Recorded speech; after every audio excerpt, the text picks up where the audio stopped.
पेशावर, एबटाबाद, स्वात और इस्लामाबाद समेत मुल्क के मुख्तलिफ हिस्सों में ज़लज़ले के झटके तकरीबन 10 सेकंड तक महसूस किए गए, जिनकी शिद्दत 6 रिकॉर्ड की गई। ज़लज़ले की वजह से लोग खौफज़दा होकर घरों, दुकानों और दफातर से बाहर निकल आए।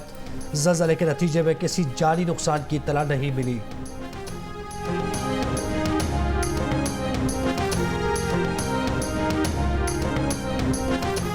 तहरीक इंसाफ ने बल्ले का निशान अलॉट न करने पर इलेक्शन कमीशन के खिलाफ पेशावर हाई कोर्ट में तौहीन अदालत की दरखास्त दायर कर दी।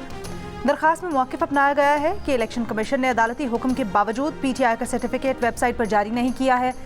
इलेक्शन कमीशन का ये इक़दाम तौहीन अदालत के ज़ुमरे में आता है। चीफ इलेक्शन कमिश्नर, सेक्रेटरी और अरकान के खिलाफ कार्रवाई की जाए।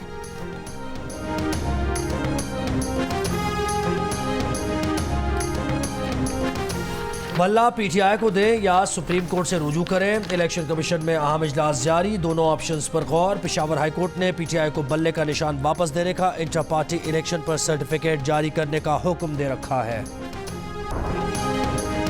टिकट न मिलने पर दानियाल अजीज नून लीग के खिलाफ मैदान में आ गए। NA 75 नारोवाल से नून लीग के खिलाफ इलेक्शन लड़ने का ऐलान। अहलिया भी आज़ाद हैसियत से इलेक्शन लड़ेंगी। लाहौर में NA 121 से मैदान में कौन उतरेगा? रुहेल असगर और अयाज सादिक में पार्टी का फैसला किसके हक में होगा? जाती उमरा में नून लीग की क़यादत का अहम इजलास। नवाज शरीफ, शहबाज शरीफ, चीफ ऑर्गेनाइजर मरियम नवाज और हमजा शहबाज की शिरकत। लाहौर से पार्टी उम्मीदवारों के नामों पर हतमी मुशावरत। लाहौर से नून लीग के उम्मीदवारों का ऐलान आज किया जाएगा। गुज़श्ता रोज़ नवाज शरीफ समेत दीगर कायदीन ने अयाज सादिक और रुहेल असगर का मौक़िफ़ सुना था। ये मुलाकात नतीजा खेज ना हो सकी थी।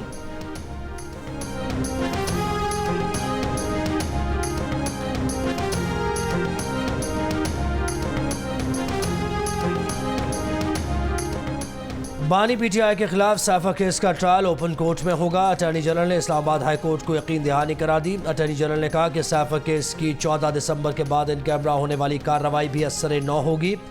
अटॉर्नी जनरल की यकीन दहानी के बाद इस्लामाबाद हाई कोर्ट ने साफा केस की कार्रवाई रोकने का हुक्म इम्तना ख़त्म कर दिया। ऑफिशियल सीक्रेट एक्ट की खुसूसी अदालत ने साफा केस के ट्रायल को इन कैमरा डिक्लेयर किया था, जिसे बानी PTI की जानिब से इस्लामाबाद हाई कोर्ट में चैलेंज किया गया था।